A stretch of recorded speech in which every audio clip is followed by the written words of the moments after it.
जय राधे कृष्णा दोस्तों, मैं हूं डॉक्टर शिवराज सिंह। स्वागत है आपका अपने चैनल हिस्ट्री विद सिंह में। दोस्तों आशा है आप लोग अच्छे से होंगे भाई, अपना अपना काम कर रहे होंगे, है ना। तो आज दोस्तों श्रीमद् भागवत महापुराण का 49वां वीडियो आप जो है देखेंगे। भागवत कथा का 49 नंबर वीडियो आप देखेंगे और आपके प्यार और जो आपने लाइक किया, शेयर किया, उसके लिए आपका बहुत बहुत धन्यवाद।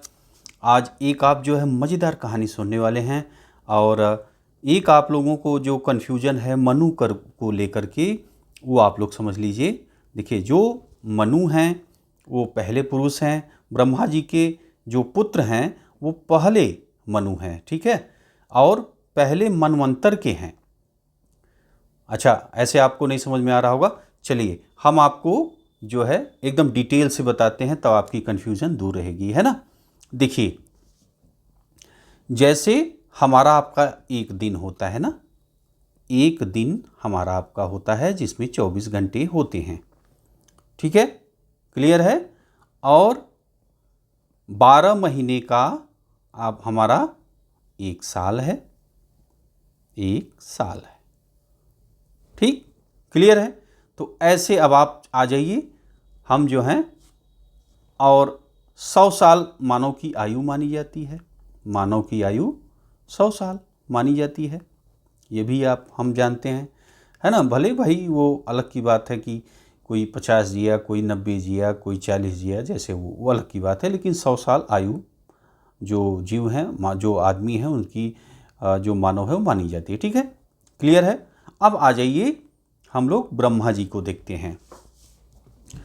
तो ब्रह्मा जी का जो है, ब्रह्मा जी जो हैं उनका एक दिन हमारे कितने के बराबर होगा, हमारे जो समय है कितने के बराबर होगा। तो अब देखिए, ब्रह्मा जी का एक दिन आप समझिए कि एक कल्प के बराबर होता है, एक कल्प के बराबर होता है, ठीक है। अब एक कल्प कितना होता है? एक कल्प जो है 14 मनवंतर, मनवंतर, ठीक, एक कल्प 14 मनवंतर के बराबर होता है, ठीक है। अब देखिए, अभी जिस मनवंतर में हम लोग रह रहे हैं वो पढ़ने को मिल रहा है सातवां मनवंतर ये चल रहा है, जिसमें हम लोग जिस समय में हम लोग रह रहे हैं ये है 7वां मनवंतर, ठीक है। इसके पहले 6 मनवंतर हो चुके हैं, ठीक। तो जो पहला मनवंतर है, ठीक है, पहला मनवंतर में देखिए पढ़ने को मिलता है कि इसके पहले मनु जो थे उनका नाम था, और जो पहला मनवंतर था उसका नाम क्या था? स्वयं, ये ध्यान दीजिए, स्वयं भूव, है ना, स्वयं भूव, ये पहले मनवंतर का नाम है। और इसमें जो है हर मनवंतर में अलग अलग मनु हैं, ठीक है। और जो अभी चल रहा है आपका ये 7वां मनवंतर चल रहा है, ठीक है। इसमें आपका देखिए जो इस मनवंतर का नाम है वै, ध्यान दीजिएगा और बहुत ध्यान से सुनिएगा, नहीं तो फिर आप लोग कंफ्यूज रहेंगे और फिर वही सवाल पूछेंगे, तो ध्यान से बस थोड़ा सा समझिएगा। तो वैवस्वत, वैवस्वत, ये देखिए वैवस्वत, है ना, वैवस्वत, ये आपको मैंने लिख दिया है, वै व आधा स व त, ठीक है। तो ये मनवंतर चल रहा है और इसके मनु जो हैं कौन है? सूर्य के पुत्र हैं, ठीक, समझ में आ गया। जैसे कि आप देखिए कि पहले जो मनु है वो ब्रह्मा के पुत्र माने जाते हैं, है ना, और ये जो अभी 7वें जो मनवंतर के मनु हैं वो सूर्य के पुत्र माने जाते हैं। ऐसा पढ़ने को मिल रहा है, इंटरनेट पे देखने को मिल रहा है ना। तो अब ध्यान दीजिए, अब 14 मनवंतर आपके एक कल्प में हैं। एक कल्प यानी ब्रह्मा जी का एक दिन, मैंने बताया आपको। ठीक है, अब देखिए, और समय को भी आप थोड़ा सा समझिए। जैसे आप कहीं कहीं देखते हैं कि देवताओं के दिन और हमारे दिन में क्या बराबर हैं या अलग अलग हैं, तो उसे भी आप लोग देखिए समझिए, नहीं तो इसको लेकर भी आप लोग कंफ्यूज हैं। तो देखिए, जैसे आदमी का एक साल, हमारा आपका जो हम लोग हैं, हमारा एक साल वो है देवताओं का एक दिन और एक रात दिन मिला करके, भाई रात हुई दिन हुई, वह जो है वह रात दिन बराबर है हमारे एक साल के, है ना। जैसे आप देखते हैं दक्षिणायन, उत्तरायण, है ना। उत्तरायण आपने देखा था कि भीष्म पितामह जब बाणों की शैया पर लेटे थे तो उन्होंने कहा कि हम जो है अपना शरीर उत्तरायण में छोड़ेंगे। तो 6 महीने का होता है दक्षिणायन और उत्तरायण, है ना। तो जो 6 महीना है वो देवताओं का दिन है, और माने 6 महीना दिन हुआ देवताओं का, 6 महीना रात, माने एक दिन और रात को हमारा एक साल पड़ता है। जितना मतलब देवताओं का एक दिन है, एक दिन एक रात, उतना हमारा एक साल होता है। ठीक, अब समझ में आ गया होगा कि एक दिन के बराबर देवताओं के हमारा एक साल होता है। ठीक, तो ये अब समय आपको समझ में आ रहा होगा कि कभी देवताओं का समय और मानव का समय लिखा हो तो आप समझ जाएंगे, है ना, काल गणना जब भी कर रहे हैं। तो ये हो गया भाई। अब देखिए, आप जो है अब ये हम लोग अब जैसे युग आप पढ़ते होंगे ना, कि सतयुग, त्रेता, ये आप पढ़ते हैं ना। तो अब आप देखिए, जो आपका सतयुग है, सतयुग में आपको मैंने बताया था कि भाई केवल सत्य था, सभी लोग अच्छे थे, कोई पाप नहीं था, है ना। फिर त्रेता युग आपने देखा कि भगवान राम का समय था, त्रेता युग। द्वापर में आपने देखा कि भगवान कृष्ण ने अवतार लिया था, है ना। कलयुग जिसमें हम लोग रह रहे हैं वो कलयुग है। ठीक है, तो अब भाई जो है ये चारों मिलाकर एक चतुर्युग होता है। ठीक है, तो अब देखिए, एक चतुर्युग में 4 ये जो युग हैं ये हैं। ठीक है, अब देखिए, ये एक चतुर्युग में 4 हो गए, तो इस तरह 71, 71, ठीक है, 71 जब चतुर्युग मिलेंगे तब जो है एक मनवंतर होगा, एक मनवंतर होगा। ठीक, कितना मिलेंगे? 71 चतुर्युग जब होंगे, एक युग में 4 हैं, सतयुग, त्रेता, द्वापर, कलयुग। ठीक है, कलयुग अभी चल रहा है, आप लोग जानते हैं। तो इस तरह वो एक चतुर्युग है। अब इस तरह जो है 71 चतुर्युग जब मिलेंगे तब क्या होता है? एक मनवंतर होता है। ठीक, तो अभी आपको समझ में आ गया होगा कि एक मनवंतर क्या होता है।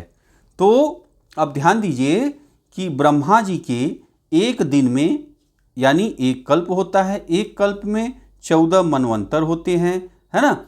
और 14 मनवंतर में 71 जो है आपके चतुर्युग होते हैं। ठीक है, तो अब देखिए रात को क्या होता है। ब्रह्मा जी जब, भाई दिन में तो ये हो गया, ऐसे रात में क्या होता है?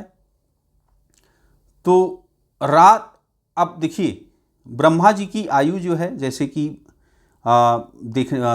सुनने को मिला, नेट पे देखने को मिला कि भाई ब्रह्मा जी की आयु जो है 100 वर्ष की है ना। अब 100 वर्ष को जब होता है तो उसे क्या कहते हैं? महाकल्प, महाकल्प कहते हैं। ठीक है, अच्छा, अब जब 100 वर्ष हो जाती है तो उसके बाद क्या होता है? क्योंकि आयु ब्रह्मा जी की 100 है, उसके बाद क्या होगा? तो उसके बाद ब्रह्मा जी की मृत्यु होती है। ठीक है, ब्रह्मा जी की मृत्यु होती है और तब जो है महाप्रलय होता है।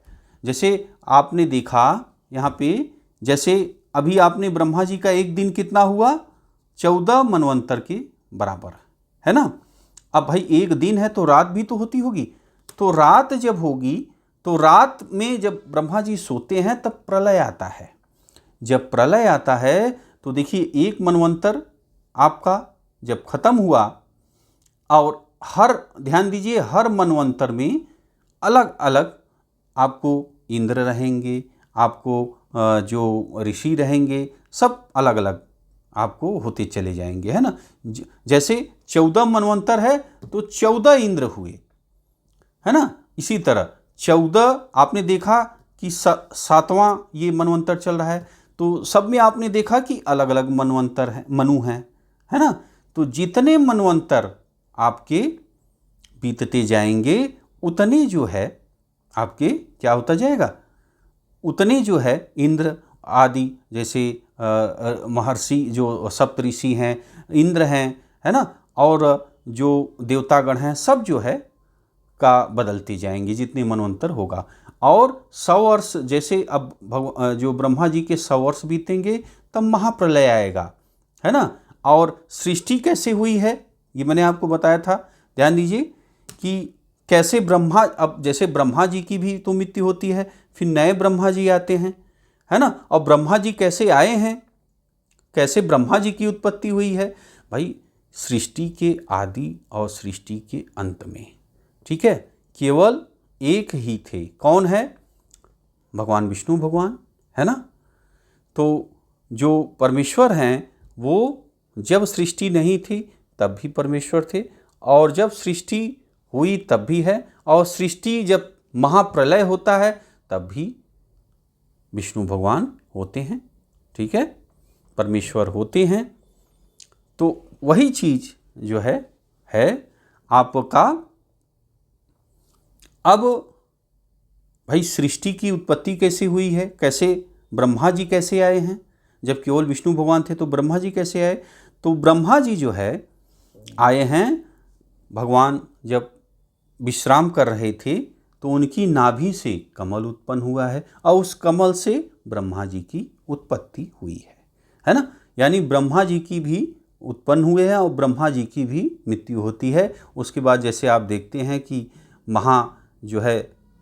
महाप्रलय आता है, उसके बाद फिर नई ब्रह्मा जी की उत्पत्ति है, फिर वो सृष्टि का निर्माण करते हैं, है ना। तो यही क्रम चलता है। तो भाई अब जो है ब्रह्मा जी अपना निकलते हैं कमल के फूल से, और ब्रह्मा के मन से जो है मरीचि उत्पन्न होते हैं। मरीचि के पुत्र होते हैं कश्यप, ठीक है। अब देखिए कश्यप की पत्नी होती हैं संज्ञा, संज्ञा के पुत्र होते हैं श्राद्ध देव मनु, है ना। अब उनकी पत्नी जो है का नाम है श्रद्धा, श्रद्धा के 10 पुत्र हुए हैं। कौन कौन, इच्छाकु, नृग, सयार्ति, दिष्ट, धृष्ट, करुष, नरिष्टयंत, प्रीशद्र, नभग, कवि, ठीक है। तो ये इनके आपके पुत्र होते हैं, है ना। तो अब जो है आप समझे, तो ये जो है मनु का जो आपने पूछा था, तो हर मनवंतर में अलग अलग, आप जान गए कि अलग अलग मनु होते हैं, अलग अलग देवता होते हैं, है ना। हर मनवंतर में अलग अलग इंद्र होते हैं, है ना। तो ये कन्फ्यूजन आपकी खत्म हो गई होगी, ठीक है। अब जो है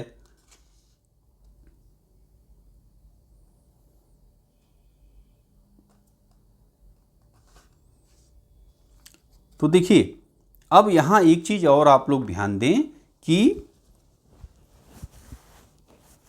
जब सृष्टि नहीं थी तो भगवान थे, और आज जो विश्व के छोटे बड़े सभी जीवों की आत्मा कौन किसकी है, भगवान ही तो हैं, है ना। तो जितने भी आप जीव जंतु देख रहे हैं, जो जीव जंतु के अंदर आत्मा है वो भगवान है ना। तो सभी की आत्मा जो है वो भगवान है। और अब जो है फिर वही बातचीत आगे परीक्षित और सुखदेव जी की चालू है। अब जो ये 7वें मनवंतर की जो वैवस्वत मनु हैं उनको क्या होता है, उनको जो है निसंतान थे, उनको बच्चा पैदा नहीं हो रहा था, है ना। तो आइए इनकी जो है स्टोरी अब हम लोग आगे देखते हैं कि कैसे होता है, क्या स्टोरी है ना। बड़ी रोचक स्टोरी है, सुनिएगा आप लोग। तो भाई इन मनु को जो है लड़का पैदा नहीं हो रहा था, है ना। तो भगवान वशिष्ठ ने, जो ऋषि मुनि हैं वशिष्ठ, संतान होने के लिए उनके द्वारा एक यज्ञ कराते थे, यज्ञ उनसे कराते हैं मनु से। उस यज्ञ का क्या नाम था? मित्रावरुण, उस यज्ञ का नाम था, ठीक है। तभी केवल जो है फल आदि जो है दुग्धाहार लिखा हुआ है करके रहने वाली मनु की पत्नी श्रद्धा होता के समीप गई और उन्हें प्रणाम करके एक कन्या मांगी, है ना। तो जो यज्ञ कराने वाले होते हैं उन्हें होता, और कैसे कैसे कौन होता है क्या है मैंने प्राचीन इतिहास में आपको बताया है ना। आप देखना चाहे तो वैदिक काल में होता ये सब कौन कौन है वो आप देख लीजिएगा प्लेलिस्ट में जाके, प्राचीन इतिहास में वैदिक काल।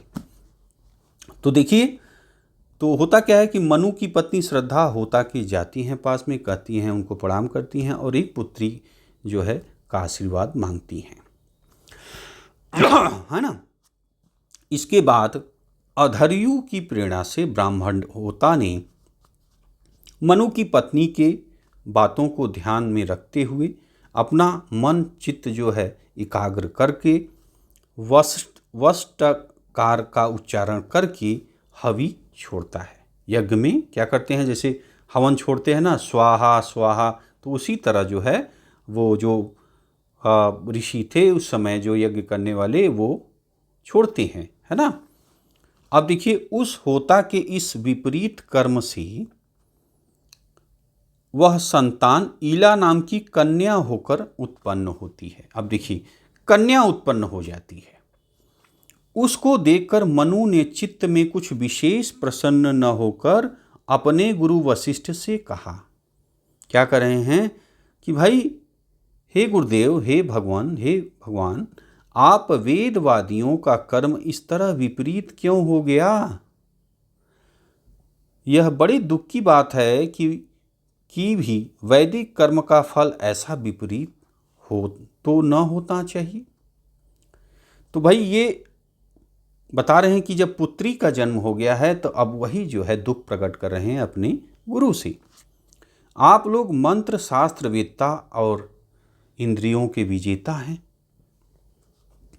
आप अपने तप के प्रभाव से अपना सब पाप भाई भस्म कर चुके हैं।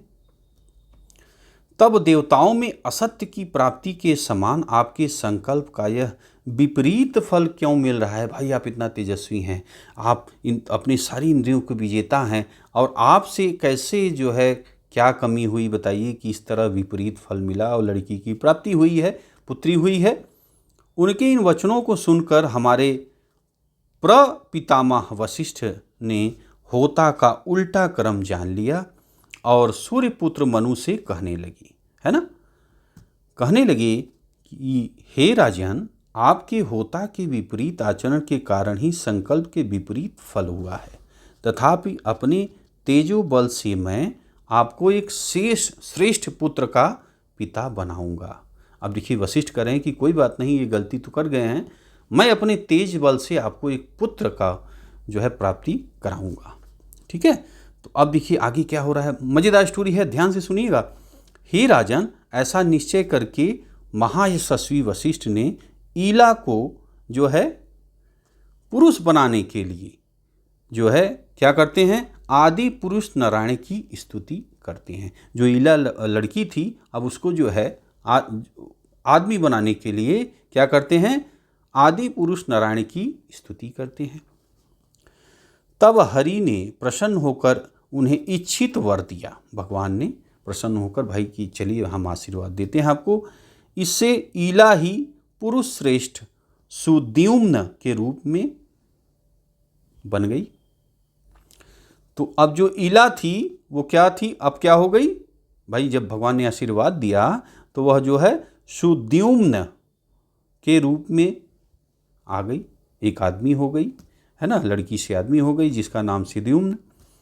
उसके बाद देखिए, हे महाराज, एक समय की बात है, अब इतना भाई हो गया, वो लड़की से लड़का बन गए, सुद्युम्न उनका नाम पड़ गया, ठीक है। अब भाई वो अपना राजकाज करने लगे। अब देखिए आगे क्या होता है घटना, अब आगे क्या घटती है। एक समय की बात है, राजा सुद्युम्न कवच पहन तथा हाथ में सुंदर धनुष और बाण लिए एक सिंधु देशीय घोड़े पर सवार हो अपने कुछ मंत्रियों के साथ शिकार खेलने के लिए वन में गए, ठीक है। तो भाई ये एक चीज़ हो गई। फिर अपने अपने लोग चले गए, अपने जो ऋषिवर थे वो चले गए। फिर भाई मनु ने इनको राजपाट पकड़ा दिया। जो सुद्युम्न थे ये अपना राजपाट कर अपना शासन कर रहे थे। एक दिन ये जो है अपने मंत्रियों के साथ शिकार पर गए, ठीक है। वहाँ वह वीर एक मृग का पीछा जो है करता हुआ उत्तर दिशा में चला गया। तो भाई जो मृग था उसके पीछे ये उसका पीछा करते हुए उत्तर दिशा की तरफ निकल गए। जाते जाते वह कुमार सुमेरु पर्वत की एक वन में घुस गए, जहाँ पार्वती के साथ साथ शंकर जी अपना विहार कर रहे थे, ठीक है। तो वहाँ जो है जब उस वन में घुसते हैं तो वो देखते हैं कि जब उस वन में घुसे तो सुद्युम्न ने अपने को स्त्री और घोड़े के रूप में परिणत होते देखा कि अरे, अब जैसे ही वन में जाते हैं तो सुद्युम्न क्या हो जाते हैं, वो स्त्री बन जाते हैं। इसी तरह उनके साथियों ने भी अपनी अपनी स्वरूप के विपरीत दशा में पाया और इससे वे एक दूसरे को निहारते हुए बड़े खिन्न हो गए, परेशान हो गए। जितने लोग, जितने मंत्री, सेना और खुद राजा जो सुद्युम्न थे, वो जैसे ही उस वन में प्रवेश करते हैं, उस जंगल में जाते हैं, सभी लोग औरत बन जाते हैं। टोटल सभी लोग क्या हो जाते हैं, औरत बन जाते हैं। और सब एक दूसरे को देख रहे हैं और परेशान हो गए, अरे ये क्या हो गया, हम लोग आदमी थे, औरत कैसे हो गए। और टोटल लोग ऐसे हो गए। अब भाई जब ये देखते हैं इसी तरह के सब साथियों ने अपने स्वरूप के विपरीत दशा में पाया, एक दूसरे को देख के परेशान हैं। अब देखिए पूछते हैं राजा परीक्षित, अब सवाल आगे भाई कहानी चल रही है, राजा परीक्षित को सुखदेव जी सुना रहे हैं, तो परीक्षित जी उनको ब्रेक देते हैं, फिर प्रश्न करते हैं सुखदेव जी से।